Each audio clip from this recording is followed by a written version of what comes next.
there hasn't been any delays in the disbursement of funds, and I just don't know where that is coming from. You see, when we talk about a garage, it's one of the many World Bank projects or loan projects we have in our portfolio, and I must state that these are loans. These are loans we have contracted as a state. So we shouldn't miss that point, that these are loans we are required to pay back. So if they are loans, then we should look at the usage of the loans.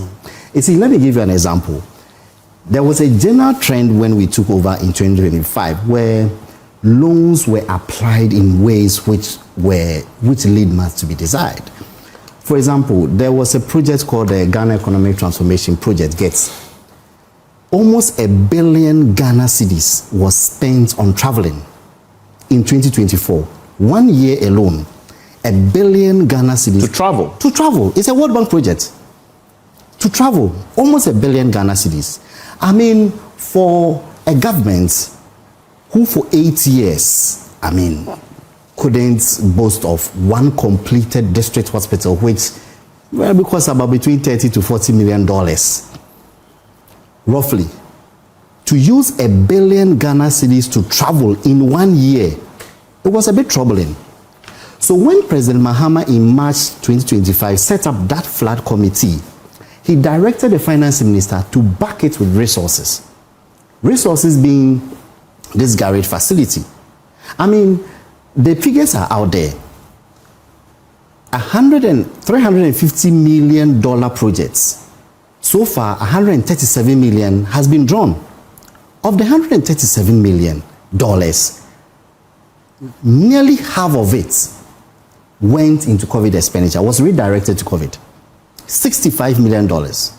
Even the $65 million that were transferred for the purpose of COVID, only 60.8 has been successfully retired.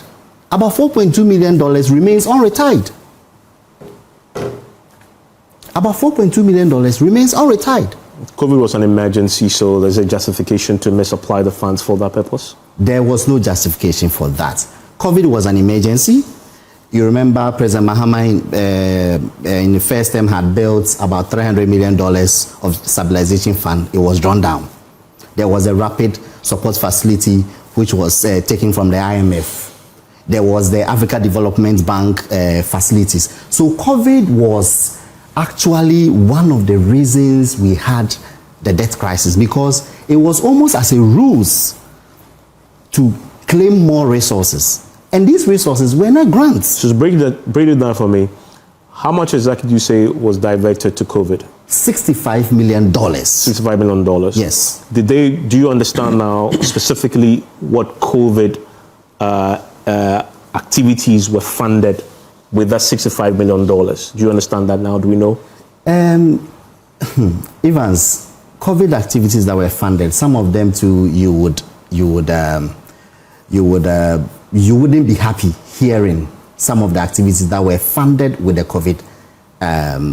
With the direct money that was used for COVID. That was used for COVID. You see, fumigation took a chunk. Fumigation took a chunk. We had about $2.8 million. You remember there was this, I've forgotten, was it a DC or somebody from the northern parts, an NDC member, an MPP member, who said, oh, the COVID monies came and they shared it, she didn't get. I don't know if you recall that story. Apparently, $2.8 million of the $65 million, in fact, $60.8 million was shared to MMDAs. It was just shared to MMDAs. We have over 1 million, which was used for feeding, quarantine feeding. $1 million.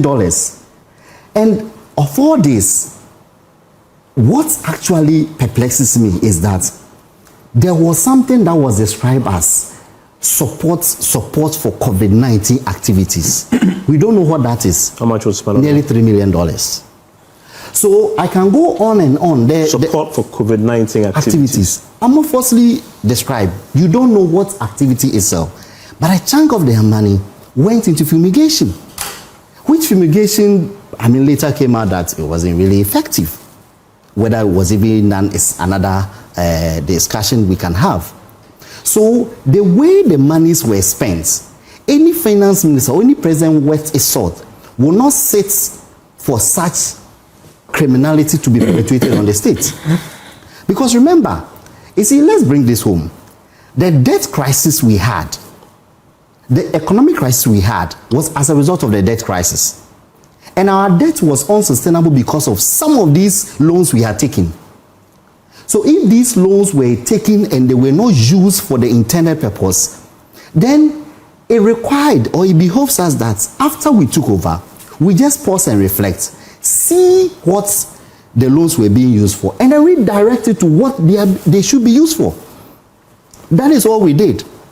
And besides, there is no iota of truth that the disbursements or activities on Gary were delayed as a result of non-release of funds by the finance ministry. So what you say about, how do you respond to this line from the World Bank's, I keep saying BOJ, World Bank report, quote, the implementation of GARD has been significantly constrained by fiscal measures introduced by the Ministry of Finance during 2025.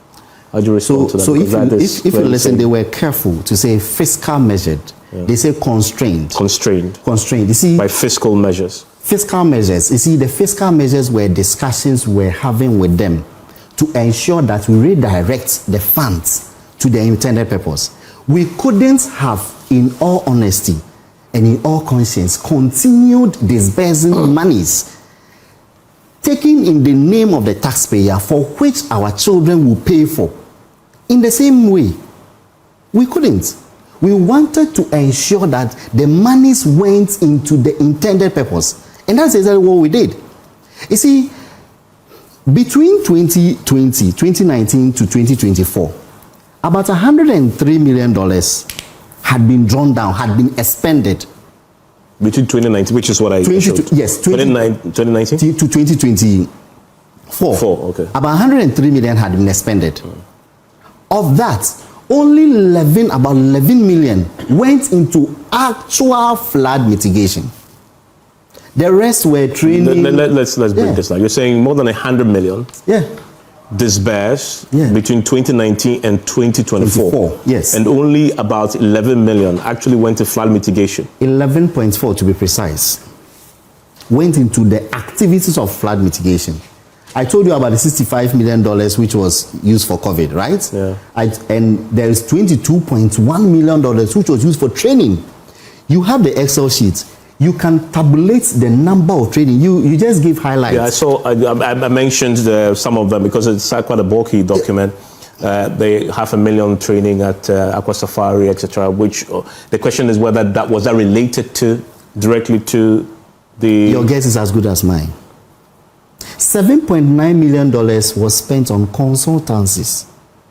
I'm not saying consultants should be paid for the work they do, but I'm saying that if we had money to spend on flood mitigation, if you borrowed money to spend on flood mitigation, will you use $7.9 million of $103 million to pay consultants? Will you use $22.1 million to pay for training? So these were the things which were foisted on us by the previous administration, which we had to correct. So, in fact, you see, the statement or the misstatements that there was a delay, trust me, between 2025 and now 2026, do you know the amount of money the Garrett project had made use of? How much? $13.52 million. In the 6 years or 5 years that I told you about, it was 11.4 on actual flood mitigation measure, or it was 11.4. In fact... Sorry, but 11.4 is cedis. No, dollars. I'm speaking dollars now. So all that I'm speaking dollars now. So 11.4 out of the 100 million plus... $103.8 million. Was for... directly went into flood mitigation. Yes. And then in your case, you're saying 13.8. 13.52. 30.52 in 2 years. In 2 years. You see... That is not enough. The Garrett project itself requested for what we call commitment authorization to spend and requested for some monies over 3 years. What we actually did was to give them the money and told them that they should spend it in 2 years. Way before this flooding happened. They requested for money to spend in 3 years, 26, 27, 28. We gave them authorization and we said that no, because of the critical nature, way before the rainy season started, before the critical nature of the work you are doing, spend it in 2 years. We approved this year, we have approved $76 million for them to spend in 2 years. So the statement or the misstatement being peddled around that there is a delay or government is delaying this project. No. So you disagree with the World Bank? I'm not saying I disagree with the World Bank, but I'm giving you the facts. This is amazing.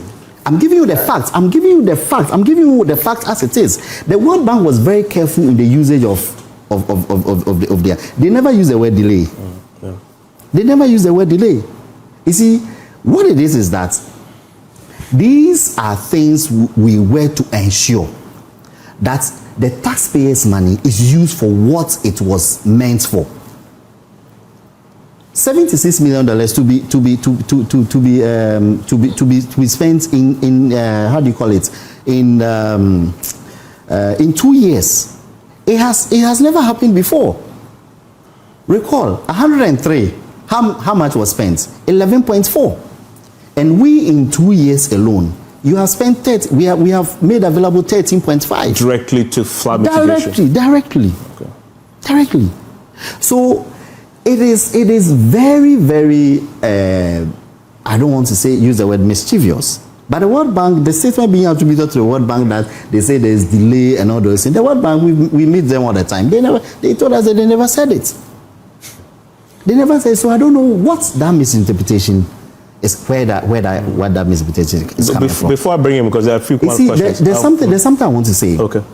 You see, there's also this thing that there was delay. You see, in 2023, the projects themselves, the reports they brought us, the handing over note, the reports we saw that there was not much usage in 2024, or there was not much disbursement. You see, when I say disbursement, I mean that the project will request that Finance Ministry, please, we intend to procure, or we intend to spend this amount of money. Request the World Bank to bring us money. Then the money comes, then it sits in the accounts. So disbursement and expenditure are two different things. Yeah. In 2024, there was no disbursement. In 2025, there was no request for disbursement. It was until November or so when they made a request for disbursement. Do you know why they didn't request for disbursement? Because in 2023, there was a disbursement of about $30 million, which they hadn't utilized. So the project itself was facing implementation challenges before we came in. We have rather sped it up. Because if you took $30 million in 2023 and you couldn't utilize it in 2023, you couldn't utilize it in 2024, for which reason in 2025 you only came around October, November to ask for disbursement. In 2 years, you couldn't. So the project itself was beset with implementation challenges. Before we came in, we, like I said, have rather increased the pace of implementation. So that's what I wanted to add. Okay, so before I bring him in, there's a line from that World Bank thing that I want you to, now that you've seen the document, tell me because you said there's also delay, but the World Bank says significantly constrained. What is that, if it's not delay? You see, like I said, significant constraint could mean anything. It could mean implementation challenges. It could mean the actual, what I want us to get is that the World Bank never said that it's been delayed. That's what I want us to understand. That the World Bank never used the word. We have invited them, they have spoken to us. They say that they never said it. So that's what I wanted us to understand. Okay. Martin? Yes. So the evidence is put forth is that between 2019 and 2024, you only disbursed just over $11 million directly to flood mitigation. Evans, first of all... And in 2 years, they've disbursed $13+ million. Well, thank you. First of all, what is the source of these figures that is being bandied about? Because ever since this matter broke, neither the project implementation unit of Garrett nor the Ministry of Finance itself has put up figures. What we have seen is as part of efforts by some individuals within the media space to spin, are bandying about figures. But officially, for the records, the Ministry of Finance has not responded, put out any figures. We have not had any figures put up by the project implementation unit. It's quite unfortunate that the situation we have on our hands, which has triggered this conversation about Garrett, floods beyond our imagination, loss of lives, and it's nearly being reduced to political football, where we really do dance around the issues and the issue goes away. From our point, what we believe should happen is that the issues of the recent past, the floods, should awaken everybody. Let's get to these works. These are works inherited from a previous government, and these are works that had started. If there is any auditing that had been happening, it ought to have happened and finished. I sit here as ranking member of the Works and Housing Committee. Not anywhere, in spite of the briefings we've had, has there been an occasion of a suggestion of a misapplication of funds. The World Bank has had 2 implementation reports on this project, September 2024 and May 2026. There is no slightest indication or suggestion that any funds have been misapplied. In any case, ever since government took over, there's been a plethora of investigations, either under oral or what have you.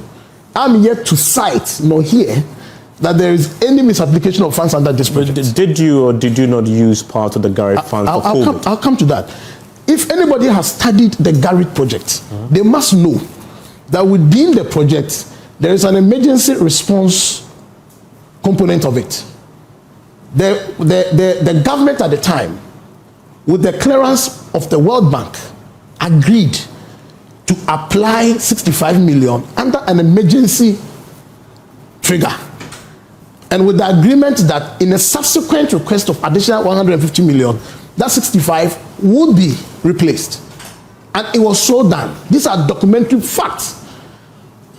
A project like this, if anybody is minded to the facts, would know that World Bank projects, funded projects, have implementation projects. If you look at the 4 components of Garrett, it includes a management component. You cannot run Garrett without a team. You must train people on what you have to do. Project implementation comes with monitoring, evaluation, and so on. So, I mean, there's been several of such projects come to Secondary City, come to Soko, come to Safety Net, all of these. How do you run it, I mean, without it being implemented? Now, every expenditure on Garrett is what has been vetted by the funders and approved. That is why you don't have any slightest indication, except from persons speaking around the corridors of government, seeking to suggest, and in the case of the hula baloo, then miss out the essential issues. We are not interested in these. In any case, there's been no official finding of any wrongdoing. So I'm not able to sit here and if we go on that tangent. So the 65 million was approved? Approved under the project. By the World Bank? By the World Bank. With their leave, it was applied to deal with the emergency of COVID, with the promise that it should be reimbursed. And the World Bank, I'm putting it on your network record, the World Bank had to replace it under the subsequent $150 million. Have they done so? That has been done. And people left office with over $200 million sitting in government chest, whilst projects are left standstill. People have died. And the response to dealing with it is this spinning that is going around. It's hurtful. I mean, what is all this being bandied around? Figures which authenticity nobody knows are being put out with all kinds of expenditures. I sit as a member of parliament, Works and Housing ranking member. I've not come across these figures. I have sat in meetings with the World Bank, the Minister of Works and Housing, Deputy and technical staff of Garrett in the conference room of Works and Housing Ministry. Nothing of this has happened. All of a sudden, we spring out in the media space because we must divert attention. We will not divert attention. We will stay on course. Let us go and finish the project. It's a simple plea. So you're saying that, I mean, just again, because of the figures that has been put out, because he's coming from the finance ministry. So, well, but it doesn't make what he brings here authentic. I mean, the ministry has to respond officially with figures. But then we can work with it. But I'll come to you. I'll come to you to respond. Not too long ago, a member of our society put up his own figures. In fact, I've seen you put some figures on your screen. What he put, obviously in a mood to spin for government, it will contradict. There's so many figures that have been put about. It's important, if persons in government want us to interrogate figures, we should have officially sanctioned figures. Not things that would help people brush issues aside. I'll sit here. In fact, I've dealt extensively with this Garrett ever since I took over as ranking member. And all the series of engagements we've had, there's no slightest indication. I'm challenging anybody to go into the World Bank report and point to us a line that suggests something untoward has happened. Why has it all of a sudden emerged with allegations and claims being put about? In any case, in which interest does it serve? Are we serving the interests of Ghanaians? We don't appear sensitive to dealing with the problems. We are just saying that, Evans, projects that have been sought for, after Kufuor sat and thought that we should deal with this whole matter, we assembled experts, technical brains, found solutions. He went forward to seek funding and backed it. He exited government after having started these projects with funding left to complete. Just go and complete it. It's just not with Garrett. It's a certain trend. If you go and check secondary cities, another World Bank funded project, the World Bank is extremely desperate to get this go. There's been a series of meetings to try and get government to kick in. Projects that have reached various stages are at standstill. Come to Soko, same.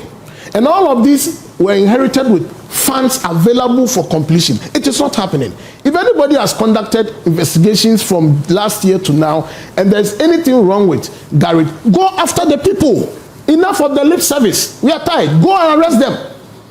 Everybody who held public office use state money in a way that asks for questions should be ready to submit themselves. And I think that it should not be too much for anybody to do. We are sick and tired of the spinning, the near criminalization of people's characters when there's nothing that exists, because we must let government look good, save government face. We put out spurious accusations which don't even exist and doesn't come from the project funders who are desperately asking that go and complete it. I think we've had enough of it. They should go. If anybody has done anything wrong, there should be calling them to come and answer. So the finance ministry has said, and from what he has said earlier, that the reason why they had to bring the project back on track, just to paraphrase, was to ensure that the monies were used directly for flood mitigation. Is that a justification at least? Nobody has deviated from the reason for the application of funds or why the funds were sought.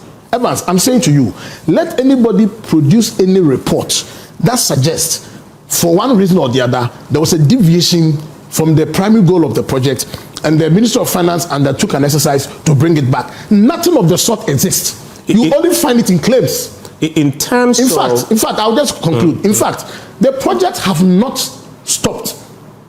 Government has not thrown them away. They've just been left hanging. I have in my hand here this report signed to the clerk of my committee, and it lists all the various components that are doing various projects. If you read the reasons for why these projects have stalled, it will amaze you. Project after project, whilst we're chasing them that go and complete, they come and say, we don't have money. Our IPCs are not being honored. And I have them here. I can share them with you. These are official documents from the Committee of Parliament. A number of reasons. At no point anywhere has anybody alleged any of the things my brother is claiming here. It comes as a huge surprise to hear cooked, I don't want to use cooked, but all kinds of figures whose source nobody can substantiate. It's all coming from finance ministry. It's all coming from anybody, and it's being put about to the Spain just to try and divert attention. We don't make this debate for government to look bad. All we are just saying is that, join government's attention, please, let's be humane. Even if you think you want to do investigations, over a year is enough to have concluded. Let's get back, finish this project, so we can save lives and property. If you look at the devastation, the crisis that we've gone into, it's quite serious. And in any case, I heard you say a government that couldn't finish Agenda 111. 3 were finished. Forikum, Trede, Kokobin. But your government under President Mahama has a responsibility to finish Agenda 111. We started it with not my money, not your money, the government's money, the people of this country, and they need it.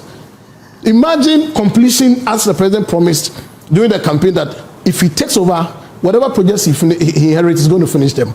There would have been a huge health transformation. Yeah, Martin, just one more thing before I bring him back in. So you don't pride yourself on the platform and say they didn't finish. And on the issue about Garrick and the challenges with implementation, keeping them honest, Kojo Ponkrumah himself, when he was a minister, publicly complained about delay in implementation. I remember clearly because on PM Express in July of 2024, he said this. I pull this up because it sort of goes back. The challenges. He said this, quote, "When the rains start here in Accra, you start getting palpitations because you start worrying, knowing very well that due to the inadequacy of the work done so far, compared to the increasing pressure, there will be challenges." Then he goes on to say, "It is a challenge. I have said on a number of occasions we are behind schedule on putting in place the kind of infrastructure that is required. So within the constraints, we are trying to do our best." And this was just before the flood. This was in July, and the questions were being asked. It came both on Pulse and it came on PM Express. So the challenges with implementation has been there and before absolutely. Now. Because this is a project under you. But it's different. And the minister was talking about it's different from what we are saying here. Implementation. Don't forget, fundamentally, Garrett itself delayed with the takeoff. Because by 2019, when the $200 million came, we were in the heat of COVID. So nobody could even go work. And that is the time where the World Bank agreed with government that you can, under the emergency component, emergency response component, take out the 65 million.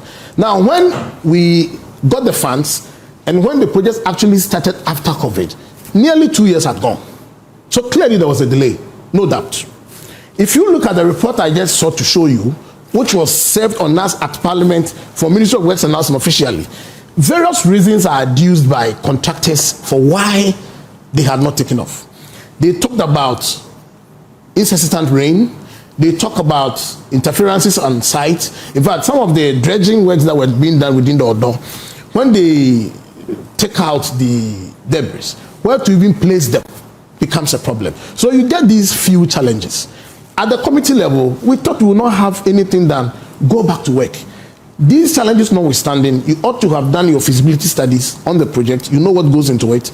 Some of them, you don't even have to leave them there. Once you evacuate, they must be moving immediately. So that notwithstanding, move. We tick the boxes, and what came to be left was money. I'm talking as far back as October 2025, money. And that's what triggered my committee to say that we need to meet the World Bank and government. So on government side was the Minister for Works and Housing and his deputy and all the technical people, including the coordinator, Dr. Hine. The World Bank began their frustration there that, look, you came to us for a loan. We have given you the money. As to why the money is not being released, ask government. It didn't take them more than a minute to clear themselves out of this. The rest of the 2 hours was a banter between us. You'll be amazed some of the reasons, which are captured here.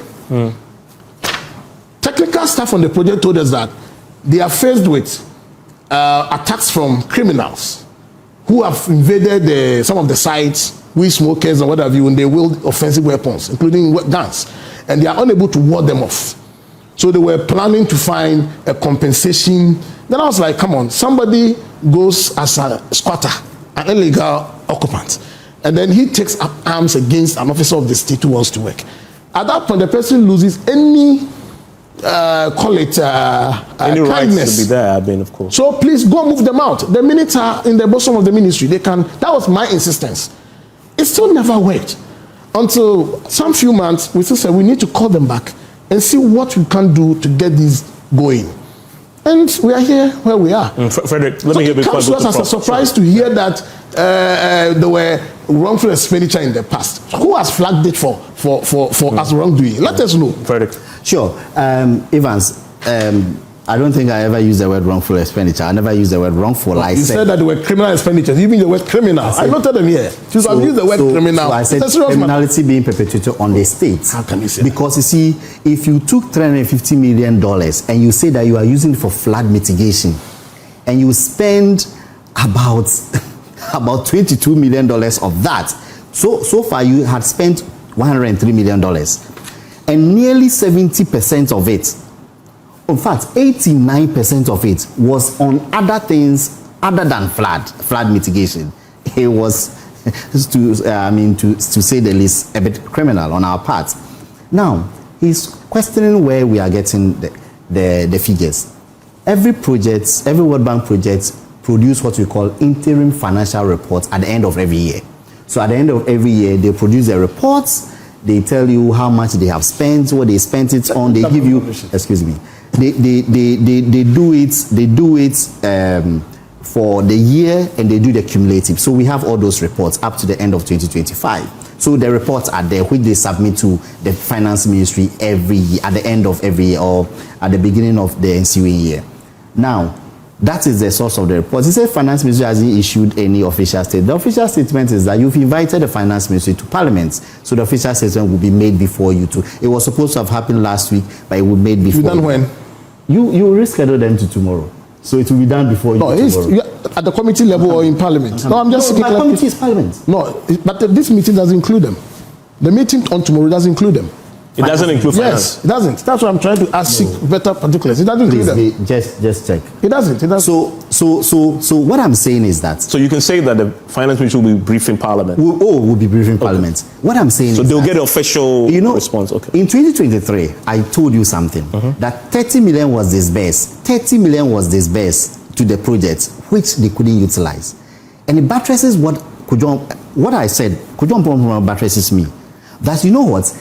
Even before President Mahama took over, the project was beset with implementation challenges.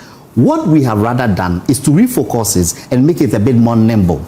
The reason why we're facing that is because the project was doing all those things either than the flood mitigation. And I gave you the approval we've given for them to as it were spend 76 million this year and next year. You see, the issue here is not to politicize the incident or whatever happened or whatever, or the project in its entirety. The issue is to ensure that as a nation, when we are borrowing money, which borrowing caused us to attain debt unsustainability, and people had haircuts, pensioners lost their investment. These are the loans I'm coming. Garrett is a loan. The reason why your debt was unsustainable, for which reason your economy entered into crisis, you defaulted on your loan, you did a domestic debt exchange, you couldn't pay pensioners, and all those things, was because you took these loans and you spent them like there was no tomorrow. You understand? You spend them like there was no tomorrow. You never gave heed to the very reason for which you were borrowing. And I gave you an example earlier. We call it the Ghana Economic Transformation Project. We were supposed to transform our economy with a loan, but we spent nearly $1 billion on traveling. You've seen the Excel sheets of how the expenditures were done. In fact, you see training, all of it. We are not saying you shouldn't train, but you ask yourself, how does your conscience take it if you take money to dredge or door, and you spend 89% of the monies you have spent on anything other than dredging it? I mean, that Excel sheet, you say it is the Excel sheet that captures expenditure. Yes. The reporting at the end of the year. And the reporting at the end of the year. In that document, we totaled 34 million spent on training, workshop, and meetings. But the question was, isn't this related directly to training, workshops, and meetings around GARIC implementation? Evans, Please, let's be. I mean, It's 34 million cedis. How many trainings, if I may ask, how many training programs? Do you have any official data to back it up? I said how many trainings? Well, what you need to do is to share. He's a ranking. Share the Excel. But you cannot fight for the integrity of this. He's on the finance ministry, so No. But my share the Excel. But you cannot fight for the integrity of this. He's on the finance ministry, so But my brother, it's important to make a distinction between officially sanctioned position from the ministry and views and opinions from officers from the ministry. How do I take somebody's data on his laptop and represent an official document? How? I'm not giving you my views and opinions. No, but where is the official data? What is the official document? I am telling you that these are the IFRs. Where are the official documents? It's official. Where is it? Show me. Where is it? Is it that because you don't have it? Please, it's not official? please. It is not. No, wait. These are your own analysis you have has put been out. submitted to the finance ministry. Submitted by who? Submitted by the project to the finance ministry. It doesn't. You don't do So you would. So just for the abundance Is it because you don't have it? No, Frederick, for the abundance of doubt, document. will this be submitted to the finance ministry when the ministry formally appears? Yeah, it will submitted to parliament. It will be. The committees meeting are sanitation and water resources, works and housing, defense and interior, security and intelligence. Nothing of finance. Okay. If you have anything official to share, let us know. Okay. Otherwise, you cannot bring this and be putting out this. How do you do so this? I want to bring in Prof just a second. I'll come back to you. Joy is a very serious platform. Let me go to Prof. So what I'm saying is that Mr. Kosa is saying that because he doesn't have the figures or the data, it means it's not official. And I'm telling him that if a data has been submitted to the finance ministry by the project, it is official. If he doesn't have it, that doesn't mean it's not official. The project has appeared before me. Relax. He's a parliamentarian. He's a parliamentarian, and because he's a parliamentarian, he can call for the data. If the data hasn't been published, he knows that the IFRs are not published. He knows that the IFRs are submitted to the finance ministry for the purpose of accountability and sort of a mini auditing. He knows. Assuming that's the case. He's a ranking. Sorry, I'm not interjecting. No. But assuming it's even so, how do I vote for that? This is it from your laptop. Oh, so what you come and open your laptop? I can open my phone. As long as he doesn't have it. I can open my phone and start about what Kosa is saying that as long as he doesn't have it, it is not official. You don't have it. Meanwhile, he has sat here. Let me say something. Our research team was the first to break the World Bank report. Yes. And you can attest to that. Right. So what they then, and that's all they do. What they do is to pour over documents and ask for documents. Right. So they poured over it and saw that. The natural next question was, why? Explain the World Bank report. And then it became obvious to them that you need to see the entire expenditure. Right. So they then go to finance ministry and say, give us what you have, show us. Two parts. Either we file an RTI, or they just give it to us, right? They decided to just give it to us. And then the research team then paused, right? In fact, they are not done. The reason why they haven't published the whole thing is that it's such a bulky detail that they are now sort of understanding it. But they published the World Bank one, which is obviously what caused the controversy. Now they want to now understand and publish. But what I was referring to is what they have so far managed to sort of understand. To scoop out of that. So that is just to explain the back. Yes. I want him to answer for himself. But it still doesn't. It's basically. It still doesn't it's come basically from that. official tables. What I'm saying is that I sit here. From the finance. I sit here. Finance ministry is not official enough. Kosa, you know what? I sit here and saying volumes of engagement with the ministries, with the World Bank. But finance ministry gives... No, I'll come to you. I'm ready. I need to hear books and I go to what you are reading from your laptop. No. He said what he has done, please. It's the same document. He's a journalist. Where he scoops information from, I may not even challenge him to produce. Yes. I can only try to cast a slur of doubt on what I think is not official, authentic. Sitting here, you have not been able to pull out any official document.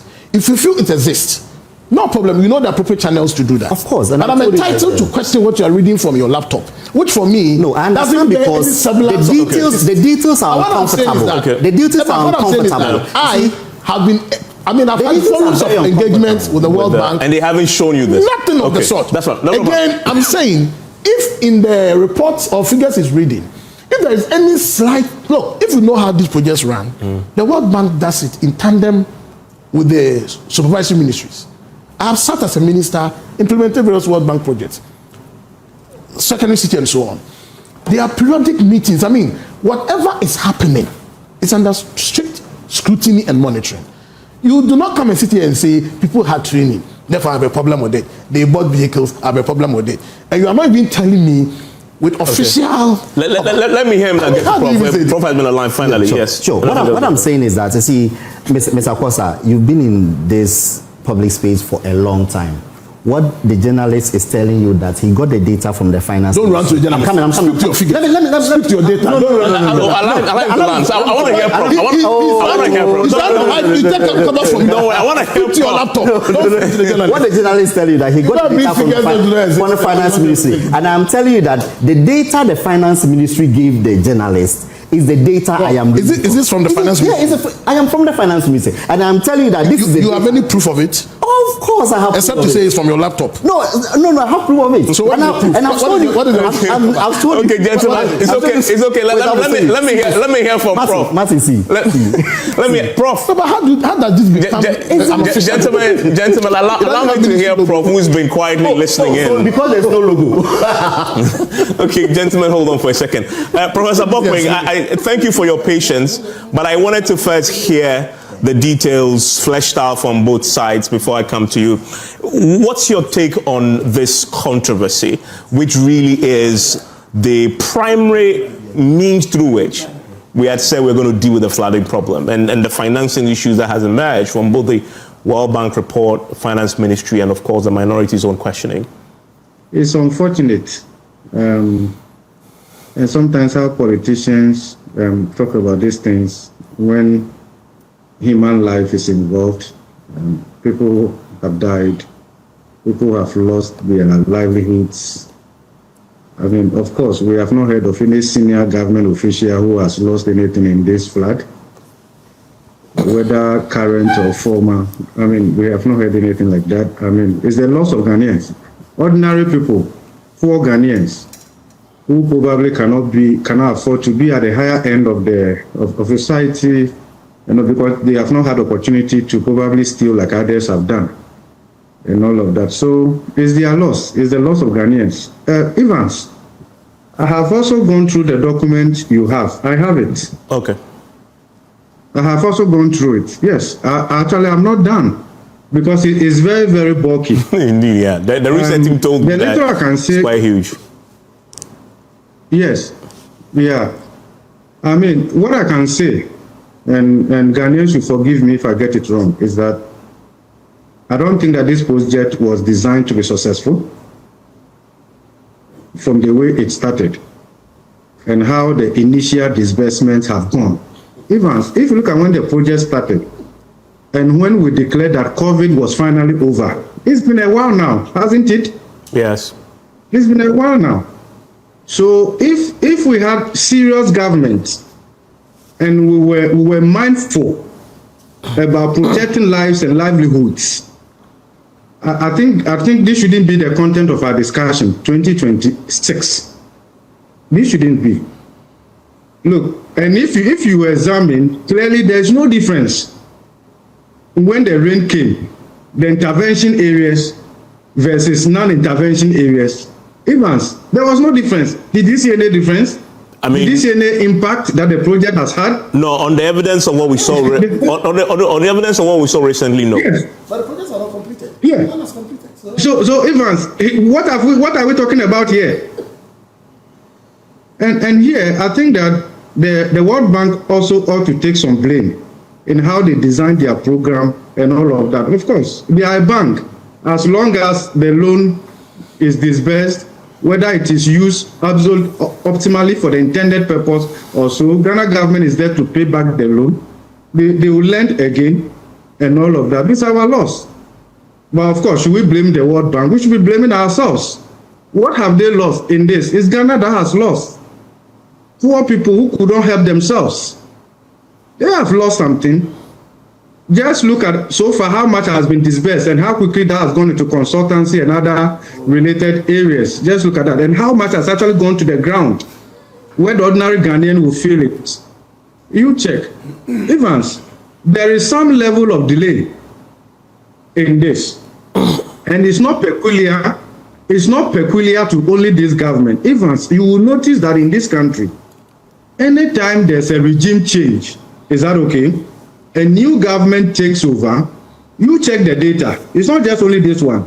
You see a systemic delay in terms of how projects quickly come on board, or they we restart them, because the new administration would want to understand and all of that before, the whole system gets going and all of that. But also, more importantly, you will notice that 2025 was a bit of a unique year because of also the strategy government put in place, recalibrating the fiscal strategy, moving from revenue-based fiscal consolidation to expenditure-based, expenditure constraint, right?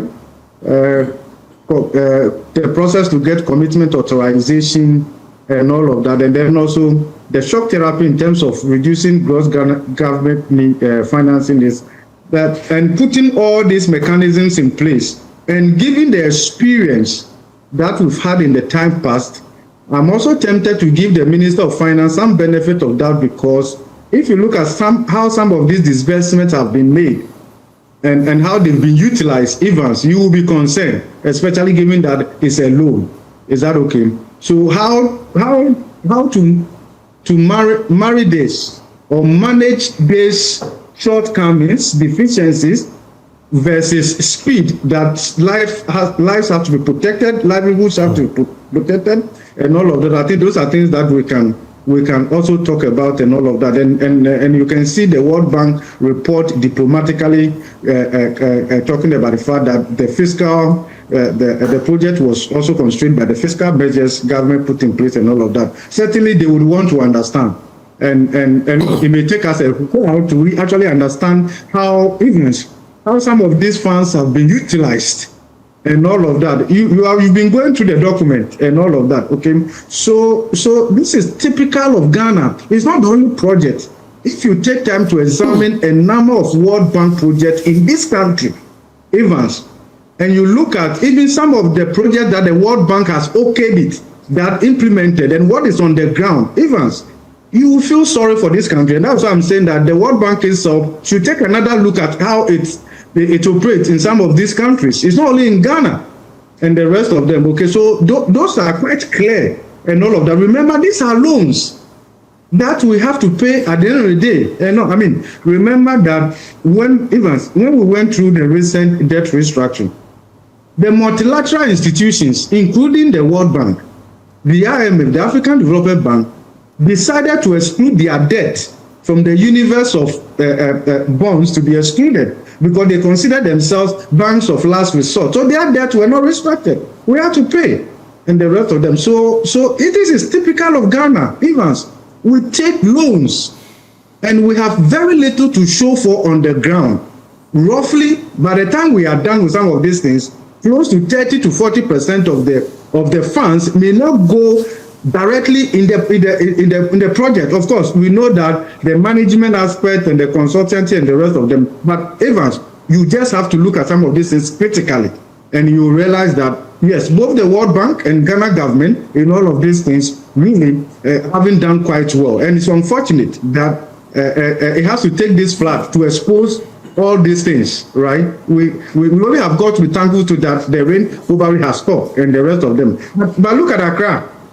Look at Accra, okay? And I'm saying that this is a systemic failure because if you see this flood, Evans, there was practically no difference between the intervention areas and non-intervention areas. You can see. How should the gap be addressed now in terms of the funding gap? Because I see here the World Bank report flags that for 2026, total funding required was 40.8 million.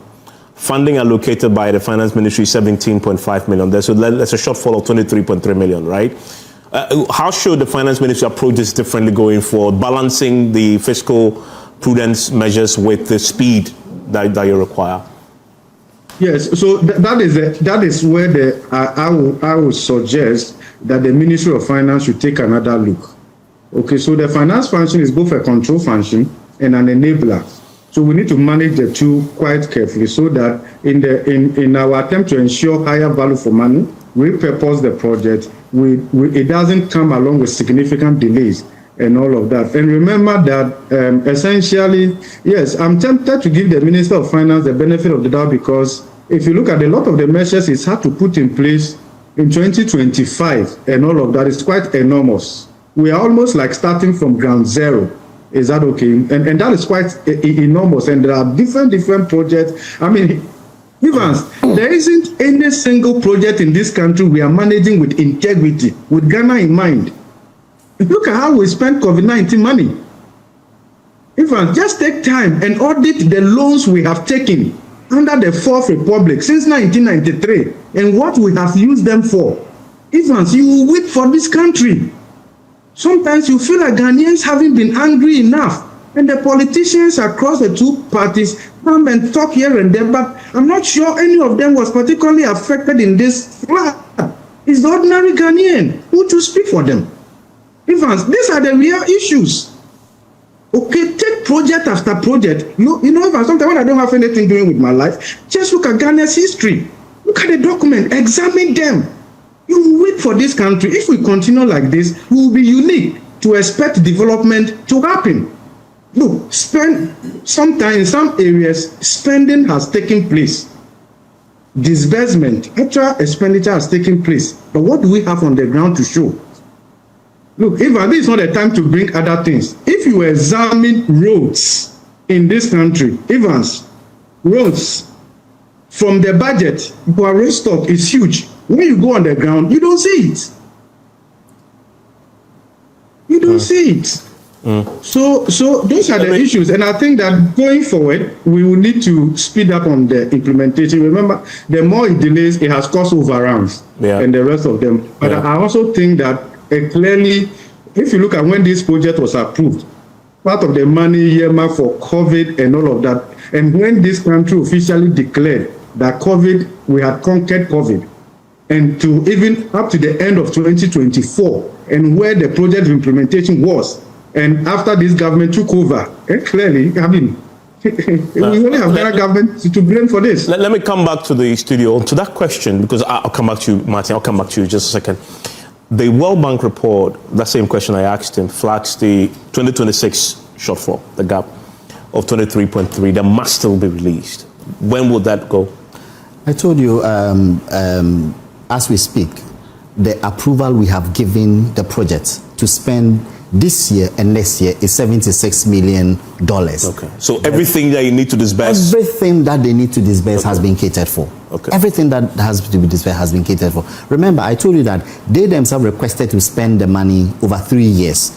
The request they brought us was to spend the money over 3 years. But the finance minister looked at it and said, no, I'm going to make provision for you to spend the $76 million. So this World Bank report, this part is not up to date? Not true. I can share with you the commitment authorization for you to see. Okay. When was this done? When was this The commitment authorization was done, I think, in April or May. I will share the document with you. This year. Okay, so this is literally a month ago. Yes, I'll share the document with you. But what I'm saying is that, you see, let me make this fact again. The project, as it were, could not have been implemented in the way that it was when we took over. It would have been criminal. You see, Professor Bobkin spoke about the design of the program, of the project. The project itself had, I didn't want to go into some of the... No, hold on. That point is important because there's a Kojo Nkrumah interview where he lays out some of the challenges. Yes. I want to just read that because it sort of educates that, because he was a minister then. And this was another interview, and City captures it, quote, "The project is not moving as quickly as we had all initially expected, right from the project design stage." That's why I'm reading this. "And this has been due to a number of factors. Some of those factors include the review processes and mechanisms that were put in the initial framework that required a two-step review for every work before it was executed. Compensation, even for the project-affected persons, was not initially envisaged in the funding arrangements that were made," end of quote. And this is as of April 2024. So what I'm saying is that it behoved on us that when we took over, we recalibrated this project to serve its purpose. And that's exactly why we applied to the World Bank. You applied to the World Bank to restructure. We did sit down with the World Bank to restructure. We did sit down with the project to restructure the project and refocus every expenditure that was going to be made on actual flood mitigation. And that's why I have said that, in fact, in 2025, there was no money spent on consultancy or training. There was no money spent on consultancy and training. Every money that was spent went into actual flood mitigation. So that was the recalibration I spoke about. And you see, when I said that the project was already facing delay, we see Kojo Mponkroma saying it all the time. No. That the project itself was facing implementation challenges. And we couldn't have just come and continue and say we are doing business as usual. It couldn't. It would have been criminal on our part for the country to go and borrow such amount of money, and then we use it for traveling, we use it for consultancy, we use it for all those things. You see, I mentioned the Ghana Economic Transformation Project. It was $200 million. The project is done. Do you see any economic transformation? Because that project, and I was telling you, nearly $1 billion. Are we dealing with Gary? Nearly, no. I'm trying to tell you the challenges. The challenges. You see, the challenge. That example you use, like this is like the fourth time. But I'm trying to tell you that it was almost. Similar. No, I'm trying to tell you that if you look through the project, that the World Bank project or the various projects that we inherited, it was almost by design that some of these, a lot of the monies will go into these other areas, either than the purpose for which the money was borrowed. So that's why I keep referring to other examples. I refer to it because I want to tell you that it's not only with the Garrett project, it's the same with the Gamma project, it's the same with some other projects. These were designed specifically, and if you see Ghana Economic Transformation Program, we spent $200 million.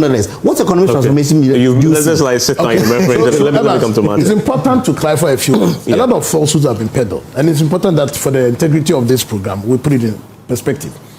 Anybody who understands public sector infrastructure work, that's exactly what Opon Nkrumah was referring to. You come up with designs, the designs are subjected to various reviews, you go through procurement. After procurement, you do contracts, and then you take off. Look, designs and procurement alone could take you over 2 years. This is simple knowledge, if anybody understands. Immediately after COVID, that's what we did. I'm saying to you on this program, there has been no repurposing of any project. It's a big under this government. Under this particular Garrett and this government. It's not true. Again, I'm challenging for anybody to name anything. It is again false to say that a certain repurposing has happened and that consultants are not going to be paid. It's not true. Through the entire life of this project, they are consultants. They undertake various reviews. They own the implementation process. So it is not even true that any repurposing has taken away any training. Training happens as a component of the program at start. How do you train people when a project is in motion? In any case, it's also important to state, the project hasn't finished.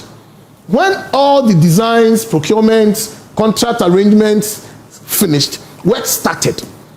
The works are at different stages of implementation. So let it not be lost on anybody that these projects ought to have finished under the NPP. No. In fact, in the lifespan of the program, it was supposed to have ended end of 2025. All of these Garrett arrangements we are talking about. And there was money sitting down. No money has been lost. Again, I keep making the point, it has never been reported by any but serious quarter. At least not by the World Bank, not by the project itself, not to we as a parliament committee. There is no such. You only find it in the spinning activity within government circles by people trying to let whitewash government's failing because government feels bad in this situation. But Ghanaians must take note that the project had started, it's ongoing, nothing had changed, and it just stalled. Relative to the World Bank report, that's what we are seized with. All government has to do is to just continue implementation. I've shown you this, which is a report on engagement with all contractors under the project.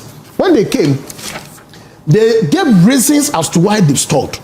Apart from rain, apart from disturbances, mainly it's about government not paying them. At no point in the life of my committee in Parliament has Finance Minister ever told us they are repurposing anything. It's a falsehood being thrown in there to throw people's minds into some confusion. There is nothing. Garrett, as it started, got stalled with the change of government. It ought to have finished by end of 2025. It hasn't. It said, hit the ground and go. They just have to release the funds and go. You have capped it and determining how much can be spent within a period. So you are even going to occasion much more delays. But if the project is made to go as it is, there's no way we should have any delays. So there's no repurposing. It is not true. Nothing has changed. Consultants under the project are still going to be paid for their services. I'm challenging him to tell me where anybody has taken it out. It is not true. So what is this falsehood that is being bandied around? It says 2025, they didn't pay any consultant. But the project didn't work. The whole of 2025, there was no work done. I'm saying that immediately they took over, end of story. The project ought to have continued from January. Nothing happened. The whole of 2025. It is in October that we, as a committee of Parliament, called the World Bank, called Western Housing Ministry and said, come and tell us why the work is not starting. And then Finance said, we've taken note, we'll reactivate. They never did, in spite of the money, 220 million sitting down. I'm even saying to you, my brother, if you look there at the actual costing, disbursement of the actual money, 200 million and subsequent 150 million, the World Bank replaced the COVID-65 that they allowed the government to spend under emergency. They replaced this within the 150 component. There will still be surplus funds left after the entire completion of the project. In fact, the flood emergency response is finished and yet to even take off. That's about the only thing that is finished. The rest, at the various stages, my brother, we would finish and still retain some surplus. No money has been lost. Ghanaians shouldn't fall for this falsehood. Government, we are pleading, just go and finish it. And this putting a team together to be speaking from different angles with falsehoods, it won't help anybody. Nothing is lost. Even if anything is lost, I'm asking, let people who, under whose tenure anything happened, let them be called. Let them come and speak to it. You'll be referring to Upon Nkrumah, Asensu Boakye is there, Atachia is there. Let anybody speak to anybody. Nothing has happened. Produce the document that shows some malfeasance has happened. There is nothing of the sort. All we hear is that they have to repurpose. Repurpose what? Consultants are still due money in the implementation. If it starts tomorrow, they are going to pay them. So what is the purpose? I wonder, before I come to wrap up, would you directly invite the Finance Ministry? We will do. Okay. In fact, to the extent that they are not in this meeting tomorrow, it's a really, really big bother. And a lot of figures are being bandied about. Or from depending on who is speaking, we are not even too sure what's happening. It's important they clear the space, put official figures, so that when I come to sit on a respected program like this, I'm not ambushed by somebody's laptop and say these are figures from finance. And there is no iota of authentication, nothing. I have shown you a document coming from Western Housing with the chief director signed. So I can speak authoritatively to it. If you come and open your laptop, how do I even vouch for what you have written there? Okay. What is this? We have read it. So the documents I told you are the interim financial reports, which are submitted at the end of every year. So I have told him he has access to it, so he can confirm the figures. Now, what I said was that in 2025, he keeps saying that in 2025 the project came to a stop. I told you that even in 2024, the project itself didn't even request for any disbursement, and I explained that the disbursement and expenditure are different. So true. 30 million was disbursed in 2023. They never used it. But I see your MOF Garrett data. By end of 2023, was 98 million. Evans, by end of 2023, sure. I'm coming. By end of 2023, $88 million have been issued. Relax. By end of 2023. The reason why there were still expenditures in 2025, even though there were no disbursement, because there was already money in the account which had been disbursed to them, which they hadn't finished using. So that is it. There was no break in implementation. Nobody broke them in implementation. They still had money sitting in the account. The World Bank report that we published said 160 million 2025 as Garrett payments made.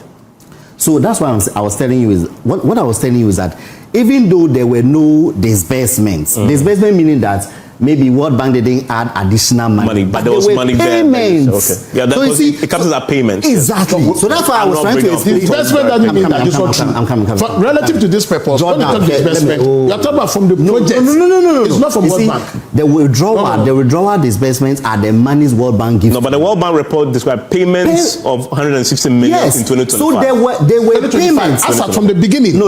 Out of the 200. The overall global expenditure is what they are doing. What I'm saying is that the project didn't halt because there were payments, there were activities which happened in 2025 because monies were already there. So that's why you see that payments were still ongoing. The finance ministry was still paying. That's why you have the over 100 million which was paid in 2025. So there is no evidence to suggest that the finance ministry stalled the payment. I need to wrap up. It was the way the project was implemented. Finally, so what will happen going forward now in terms? You said you've disbursed for 2 years now. Yeah, we've given everything. approval. We've given approval for them to spend 76 million. That covers dollars. 2 years. Yes, over 800 and almost 850 million. They shouldn't have any challenge with money and funds. The project shouldn't have any problem. At least until the end of 2027. It should not. There is enough money. We have already left enough money. What we did was that there should be no problem. What we did was that we sat down with the project team, looked through the monies, what they were going to use the money for, and redirected the money to actual flood mitigation things. That was what we did. Thank you very much. That is what we gave them authorization to spend on. Great, thank you. And Prof, just a few seconds for you. Do you expect some form of auditing of this? Because this was 2019 to 2026, and obviously you've talked about a history of loans. Now that disbursements are now being made and payments being made, what control measures do you expect? Very briefly, some thorough auditing maybe? Yeah, if you notice the approach of the current minister, he just doesn't approve anything that appears before him. He vets it. Others look at it. That is actually in line with the purpose and all of that. So that's I indicated that all of this also comes with some level of delays. But it's not peculiar, Evans.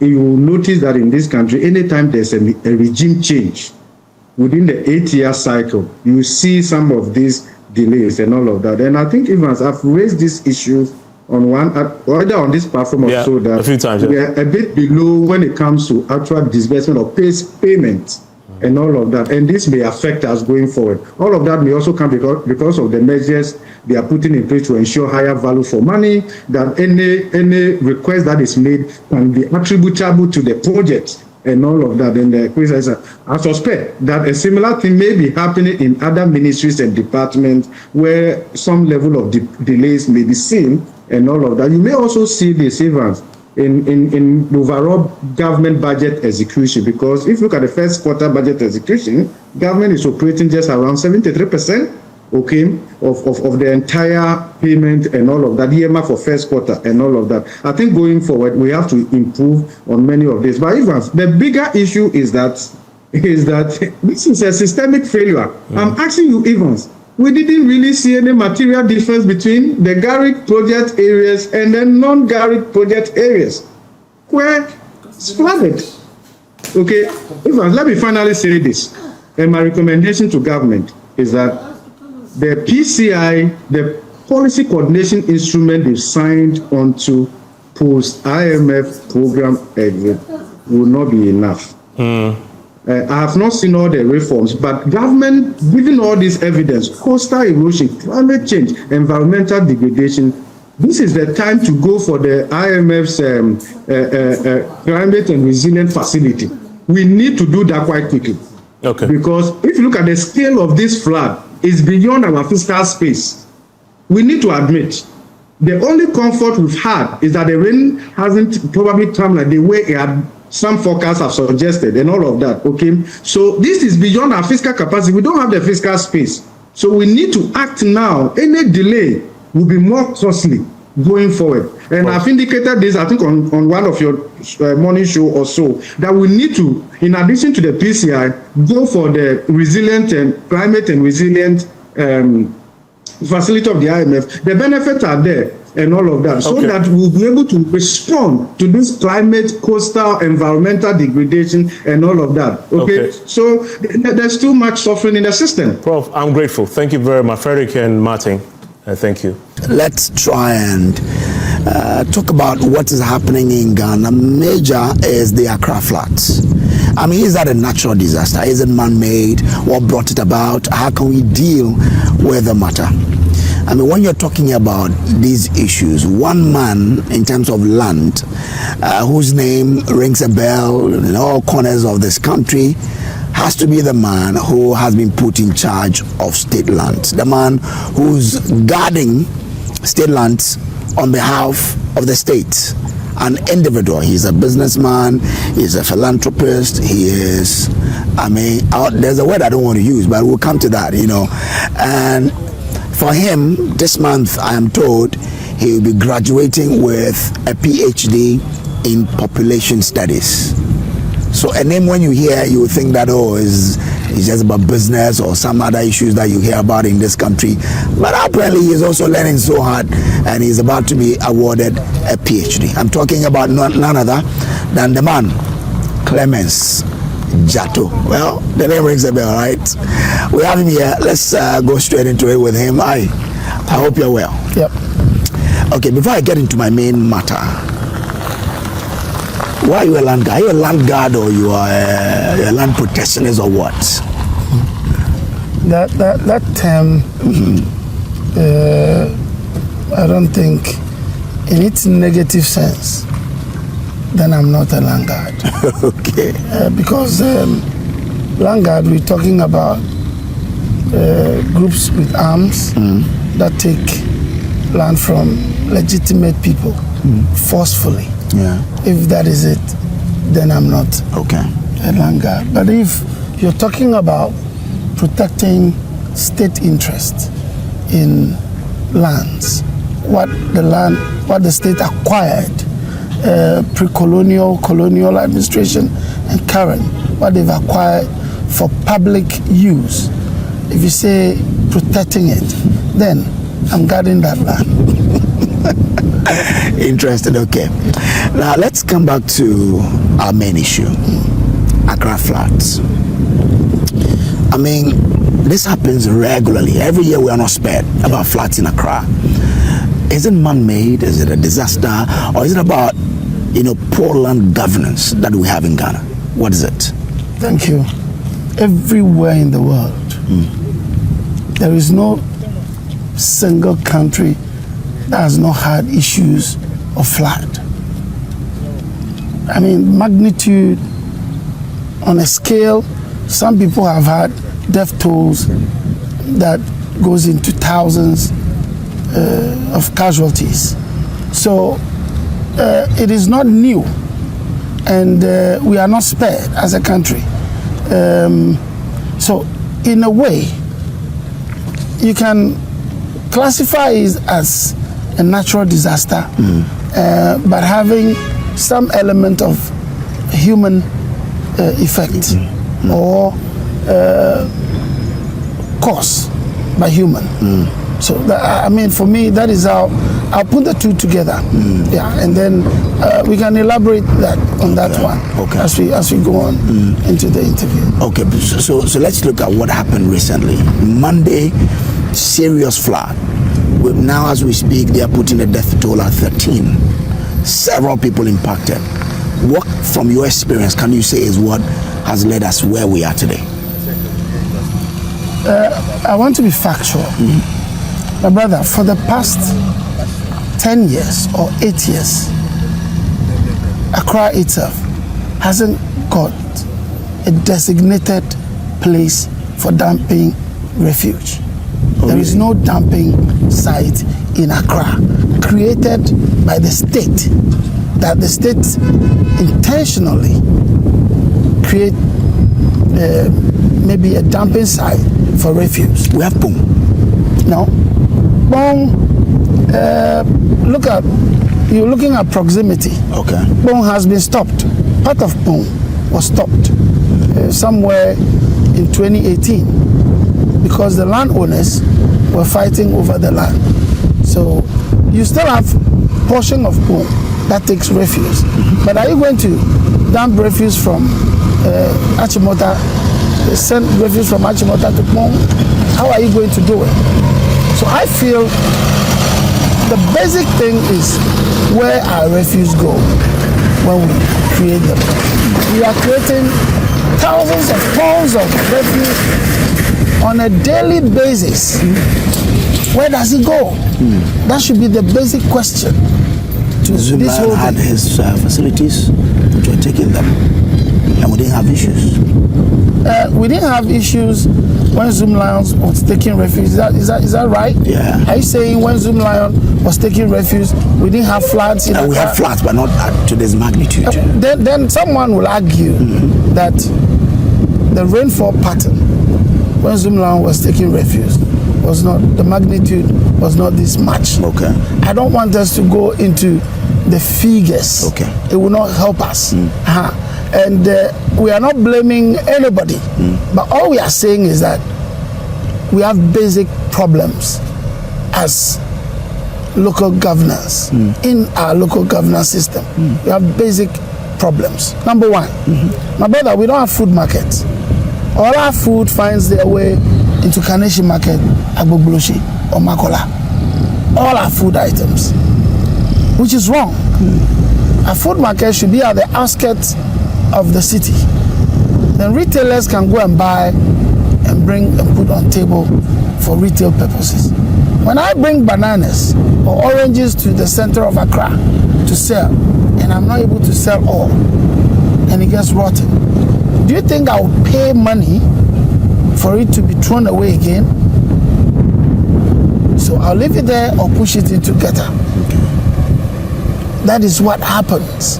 That is why when you take the gradient, you go to the lowest part of Accra, it's always choked with refuse. So food markets, I think, should be created. Food markets and dumping sites should be created at Kaswa, Weja. We come to Amasama, Bokwase, Sawam. So we already have 5. Okay. We come to Malam, we should have 1 there. Okay. Going to the eastern part of Malam, we should have 1 there. And then you come to I've already mentioned the Kumasi Road, Pokwase, Sawam, yes, and Amasama. And then when you come to Ebri Road, we should have 1. Okay. And then going to Dodowa, Oyibi, Ayimensa, we should have 3 on that stretch. Okay. Then Afienya, we can have 1 there or 2. Then Dowenya, 2 or 3, because we are adding Tema, Ashama. Ashama produces a lot of garbage, so Ashama and its environs. So we should have 3 on Dowenya, Afienya Road. Then we can also add the food markets when we are doing a scheme for these refuse dumping sites. They can have food markets. So the cattle, we are selling cattle. We don't need to bring the cattle to Accra to sell. You can sell them outskirts. People are rearing cattle in Accra. And the cow dung is as thick as plastic. It can hold water. Okay. So you're having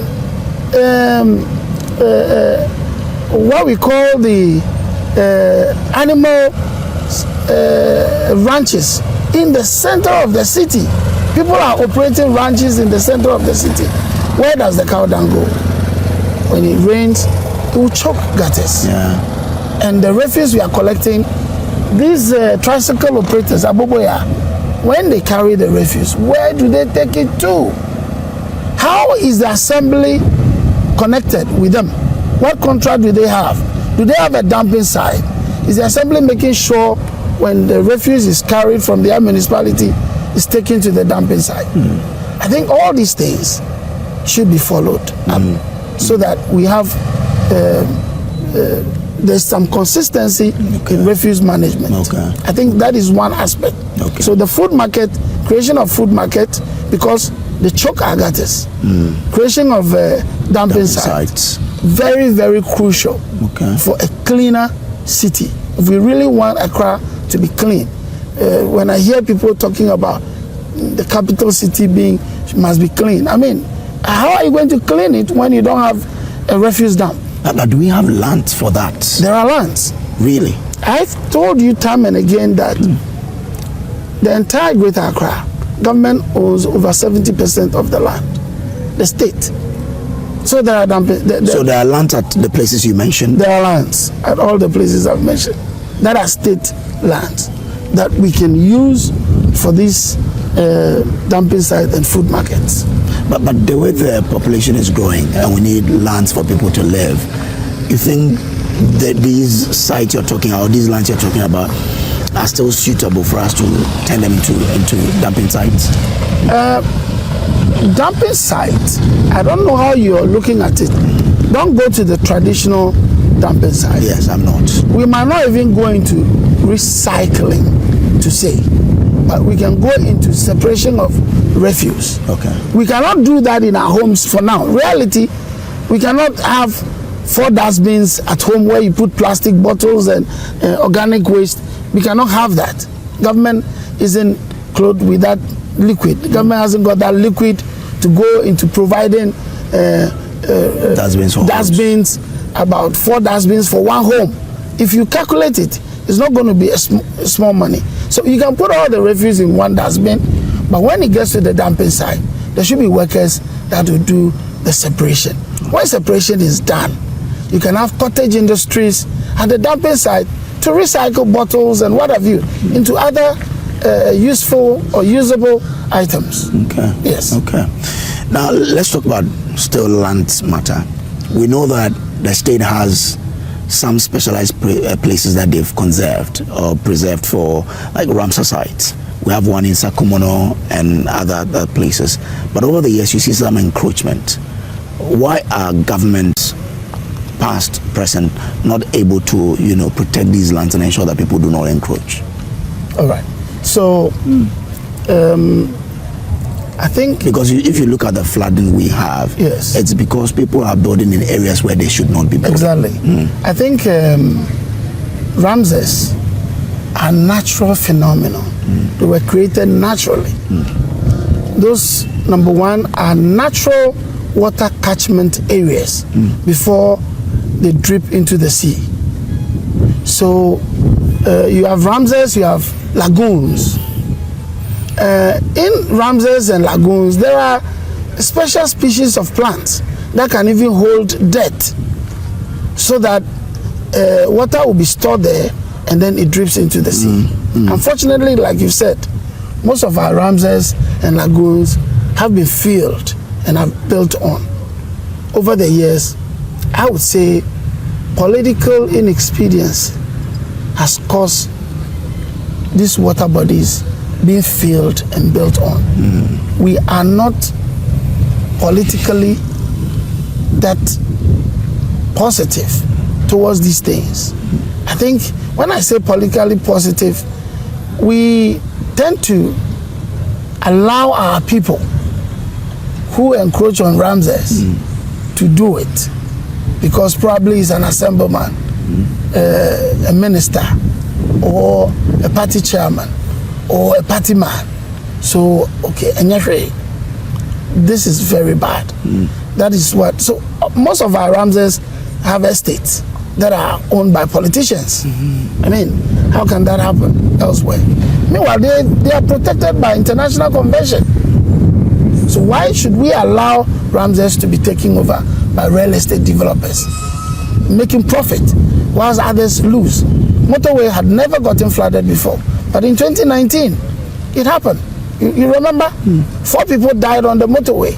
I still have my videos on that particular incident. And I can tell you, somebody had filled the storm drain and had built on it in Ajeringano and Boteman area. That's what caused the motorway flooding in 2019. So I had to go and pull down the buildings and dredge the storm drain for water to go. I did that. The 2 buildings? 7 buildings. You took them out? I took them out. Somebody must do the dirty work. I took them out. Wow. Yes. Interesting. So you're saying that the discussion people do have about people building waterways, the only solution is pulling the buildings down, or there are other ways we can waterways are also state land. All waterways are state land and must be kept untouched. Now, recently, look at what happened. The first rains, and then all the MMDA started demolishing. But the mistake they made at that point, they demolished and left the debris in the waterway. So more rains came, and then we have more flooding. Now, if we desilt our gutters, where do we throw the rubbish? We leave them by the gutters. Have you ever seen any truck taking the silted gutter waste to any place? We leave them by the drainage. And so when it rains, it goes back into the drain. So let's not pamper ourselves. This will continue forever until the right thing is done. Okay. We cannot do the same thing all the time and expect different results. That is impossible. But I mean, wetlands, when it comes to flooding in Accra, how do they really protect Accra from getting flooded? Okay, wetlands, they are wet because they have large deposit of clay. And then the plants